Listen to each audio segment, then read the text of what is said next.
जय जय शंकर हर हर शंकर जय जय शंकर हर हर शंकर जय जय शंकर हर हर शंकर जय जय शंकर. பெரியவா சச்சரித்தம் அத்தியாயம் 45. மகா பெரியவா நடத்தின திருவிளையாடல். சோழவரம் பக்கத்துல ஒரு ஊர்ல பள்ளிக்கூட வாத்தியார் ஒருத்தர் இருந்தார். மகா பெரியவாளோட மானசீக பக்தர் அவர். அவரோட மனைவிக்கும் பெரியவாதான் எல்லாமும். மகா பெரியவாளோட பேரை சொல்லாம அவருக்கு ஒரு நாளும் விடியாது. மனசுக்குள்ளே ஒரு ஏக்கம் இருந்தது. மகா பெரியவாளை நேர்ல தரிசிக்க போகணுங்கிறது தான் அது. இந்த காலம் மாதிரி போக்குவரத்து வசதி எல்லாம் அப்போ கிடையாது. அதனால பள்ளிக்கூடத்துக்கு லீவெல்லாம் எடுத்துட்டு போயிட்டு வர முடியாத சூழல். இப்படியே நாள், வாரம், மாசம், வருஷம்னு காலம் ஓடிண்டு இருந்த நிலையில் ஒரு நாள் அந்த பக்தரோட ஆத்துக்காரிக்கு ஒரு கனவு வந்தது. அதுல சாட்சாத் மகா பெரியவா வந்தார். என்னை பார்க்கணும்னு சதா ஏங்கிண்டு இருக்காத, பகவானோட நாம சங்கீர்த்தனத்தை பாடிண்டு இரு, உங்க அகத்துல பூஜை பண்ண நானே வருவேன். மகா பெரியவா சொன்னதை கேட்டதும் அப்படியே சிலிர்த்து போட எழுந்தா அந்த பெண்மணி. பக்கத்துல இருந்த அகத்துக்காரை எழுப்பி விஷயத்தை சொன்னான். அவருக்கும் தேகம் சிலிர்த்தது. கண்ணுல இருந்த ஆனந்த பாஷ்யம் பெருகி வழிஞ்சுது. விடிய காலம்பர நேரம் கண்ட கனவு பலிக்கும்னு சொல்லுவா.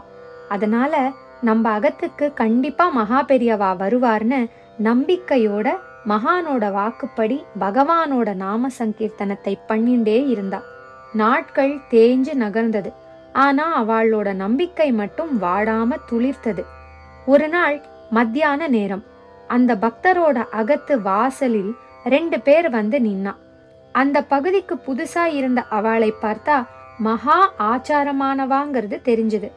யார் அவான்னு பலரும் யோசிச்சுண்டு இருக்கிறச்ச சுத்தும் முத்தும் திரும்பி திரும்பி பார்த்த அவா சட்டுன்னு அந்த பக்தரோட அகத்துக்குள்ள நுழைஞ்சா. அந்த பக்தரோட பேரை சொல்லி அவரை பார்க்கத்தான் வந்திருக்கிறதா சொன்னார். நாங்க ஸ்ரீமடம் முகாம்ல இருந்து வரோம். மகா பெரியவா திருப்பதியில இருந்து மெட்ராஸுக்கு யாத்திரை பண்ணிட்டு இருக்கார். வழியில பல இடங்கள்ல தங்கி பூஜை பண்ணிட்டு யாத்திரையை தொடர்ந்துட்டு இருக்கார். அந்த வகையில மகா பெரியவா நாளை மறுநாள் இந்த பக்கமா வர இருக்கிறார். அவர் 2 நாள் இங்கே தங்கறதா தீர்மானம்.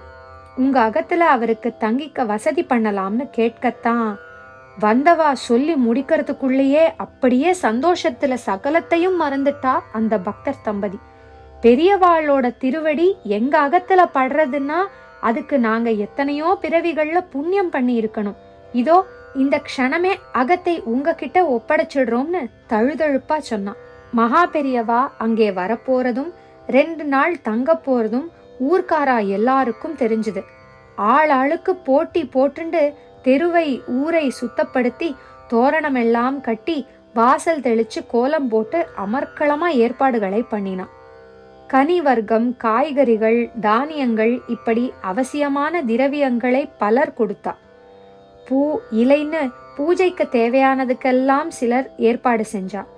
மகா பெரியவா அந்த ஊருக்கு வந்தப்போ ஏராளமான பேர் திரண்டு வந்து பூர்ண கும்ப மரியாதை கொடுத்து வரவேற்றா.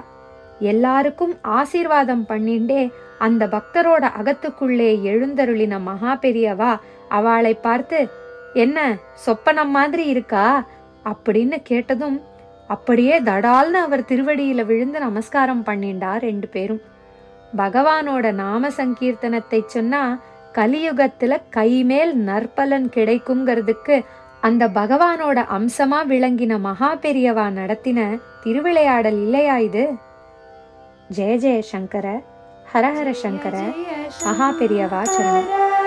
ஹர ஹர சங்கர ஜெய ஜெய சங்கர ஹர ஹர சங்கர.